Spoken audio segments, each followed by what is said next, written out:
Remember how homes used to be. I mean, really remember. It feels like just yesterday, but some of the things we had back then are so bizarre now. It's like they're from another planet. Today, we're retaking a trip down memory lane to look at 30 weird things you just won't find in most homes anymore.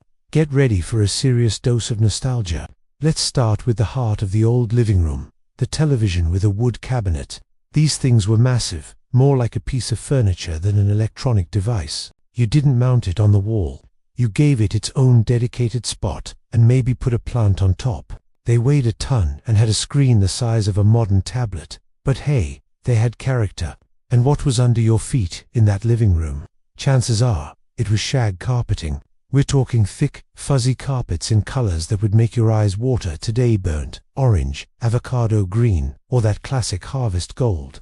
It felt great on your bare feet, but trying to vacuum it was a workout, and losing anything small in there was a nightmare. It was like a tiny, colorful jungle on your floor. Speaking of those colors, let's talk about the kitchen. The holy trinity of 70s design: avocado green, harvest gold, and coppery brown. Your refrigerator, your stove, your dishwasher all decked out in these earthy tones. It's so iconic that seeing a kitchen like that now feels like walking onto a movie set. Can you imagine buying a bright green fridge today? And how did you call your friends to tell them about your new green fridge? On a rotary dial telephone, of course. The satisfaction of sticking your finger in the hole and pulling it around. Click, click, click. It was a whole process. No speed dial, no redial, just pure mechanical patience. Misdialed the last number. You had to start all over again. Before our slick, minimalist sound systems, we had tube radios and record consoles. These were giant wooden cabinets that housed a radio, a turntable, and maybe even a tape deck.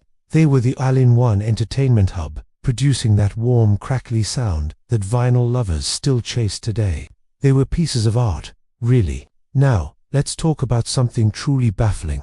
Plastic couch covers. You know the ones. Your grandma had them. Thick, clear, crinkly, plastic wrapped around a perfectly good sofa.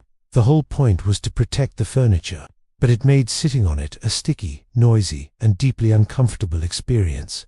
It was the furniture equivalent of a museum piece you couldn't touch. And the walls. Why were so many walls covered in wood paneling? It made every room, no matter how big or sunny, feel a little bit like a cozy, dark basement or a 1970s ski lodge. It was everywhere.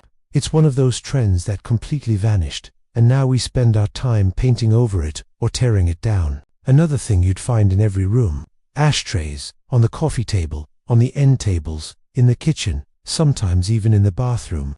It's wild to think about how common indoor smoking was. These weren't just functional items, they were decorative pieces, coming in all sorts of shapes and fancy designs. Now, seeing an ashtray inside a house is a real shock. Let's move to some architectural quirks. Ever heard of a milk chute? It was a small door, usually near the kitchen, where the milkman could leave your fresh bottles of milk in the morning without ever coming inside. Similarly, older homes had ice boxes, which were basically insulated cabinets where a large block of ice was delivered to keep your food cold before electric refrigerators became common. And what about the bedroom? The ultimate symbol of 70s and 80s cool, the waterbed. It looked amazing, but sleeping on one was an adventure. That constant sloshing motion, the risk of a leak flooding your room, and the weird little heater you needed to keep the water from getting icy cold. They were a lot of work for a wiggly night's sleep. Oh, and the bathroom wasn't safe from weird trends either. Remember knitted toilet seat covers? They usually came in a matching set, one for the lid, one for the seat, and a little hat for the top of the tank. Sometimes you even got a matching cozy for the spare toilet paper roll. So fuzzy, so colorful, and maybe not the most hygienic idea ever. Back to the living room. How did you watch TV? You had to fiddle with the TV antenna, or rabbit ears. One person would stand by the TV, twisting and turning the metal rods while everyone else yelled stop. Go back. When the picture finally cleared up for a second, sometimes a good slap on the side of the TV was the only thing that worked. A few more home staples that have disappeared: cuckoo clocks and wall phones. That little bird popping out to chirp every hour was a fixture in so many homes. And the wall-mounted kitchen phone with that ridiculously long, tangled cord that could stretch into the next room for a private conversation. An absolute classic. Before Google, How did you know anything? You went to the bookshelf and pulled out the encyclopedia. A full set of Encyclopedia Britannica was a sign of a sophisticated household. These massive multi-volume collections were the original search engine, and doing a school report meant flipping through pages for hours. Now, they're almost entirely decorative. And for the kids, nothing beats the nostalgia of a metal lunchbox. Forget soft, insulated bags. We had hard metal boxes with our favorite superheroes and cartoon characters on them. And inside, you'd have a matching thermos to keep your soup warm. They were clunky and noisy, but they were also a piece of personal expression. How about popcorn ceilings? That bumpy, textured stuff that was supposed to hide imperfections and dampen sound. It looked like cottage cheese was stuck to your ceiling, and heaven forbid you had to patch or paint it. Scraping it off has become a rite of passage for new homeowners. Remember the lava lamp? The mesmerizing, slow-moving blobs of colored wax floating in liquid. It didn't provide much light, but it provided endless entertainment. Every teenager's bedroom in the 90s had one. It was the peak of groovy decor. Let's talk about dishwashing. Before the automatic dishwasher was standard, many homes had a built-in draining rack right above the sink. You'd wash the dishes and place them on the rack, letting the water drip directly into the basin. It was a simple, clever design that you just don't see in modern kitchen layouts. And what about staying cool in the summer? Before central air conditioning, the attic fan was king. This was a huge, powerful fan installed in the ceiling of the top floor. At night, you'd open the windows and turn it on, and it would pull the cool night air through the entire house. It sounded like a jet was taking off, but it worked. Here's a weird one: the phone nook.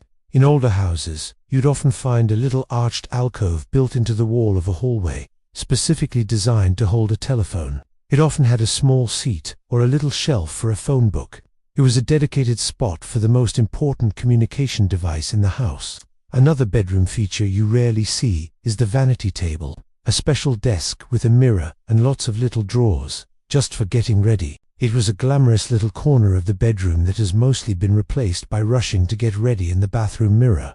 Let's not forget about beaded curtains, often found hanging in a doorway. These curtains made of beads, bamboo, or plastic strings were the coolest way to enter a room.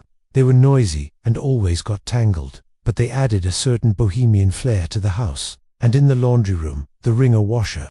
This was an early type of washing machine with 2 rollers on top.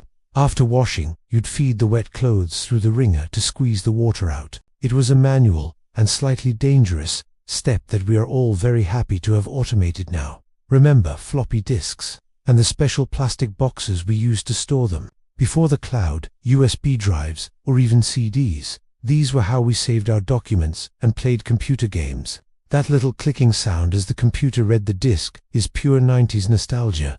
You'd find stacks of them near the family computer. How about the sewing machine cabinet? Many homes had a dedicated piece of furniture that looked like a regular side table, but the top would fold out to reveal a sewing machine hidden inside. It was a clever way to keep a bulky appliance out of sight. Let's go back outside for a second. The incinerator.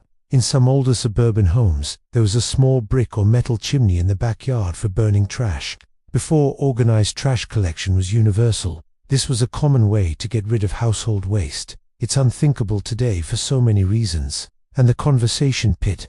This was the height of sophisticated 60s and 70s design. It was a sunken area in the living room, filled with built-in sofas. It was meant to encourage intimate conversations. They looked incredibly cool, but were a tripping hazard and nearly impossible to rearrange. What about those fuzzy dice hanging from the rearview mirror? Okay, technically not in the home, but they were such a part of the home-to-car journey. They served no purpose but were an essential part of car culture for decades. Finally, let's talk about the dumbwaiter. In large multi-story historic homes, a dumbwaiter was a small freight elevator used to transport things, usually food, between floors.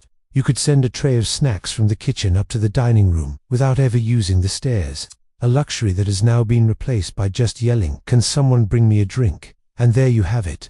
30 things that were once totally normal parts of our homes but now feel like relics from a bygone era. It's funny how quickly things change. What did we miss? Let me know in the comments what weird things you remember from your childhood home. Thanks for watching, and don't forget to subscribe for more trips down memory lane. See you next time.